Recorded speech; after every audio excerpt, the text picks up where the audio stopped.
11 katao ang namatay matapos ang pamamaril ng isang lalaki sa isang eskwelahan sa bayan ng Graz. Ayon sa pulis, ang school shooter ay dating estudyante sa naturang eskwelahan sa Austria. Narito ang karagdagang detalye mula kay Sean Davila. Sa kanilang pagtitipon-tipon sa main square ng lungsod, hindi maunawaan ng mga residente ng Graz, Austria kung bakit nangyari ang trahedyang pamamaril. Nagumpisa ang insidente bandang alas 10 ng umaga ng Martes. Isang lalaki na may tanga ang 2 baril ang pumasok sa eskwelahan at nagpaputok. Higit sa 300 pulis ang rumesponde matapos itawag sa kanila na may tunog na pagpaputok. 10 ang nasawi at 1 dosena pa ang nasaktan.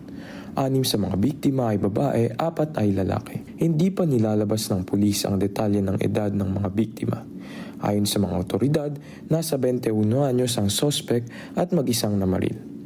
Natagpuan ang bangkay ng sospek sa banyo. Dati itong estudyante sa paaralan subalit hindi graduate noon. Nag-iwan daw ito ng isang liham ng pamamaalam formang analog at digital.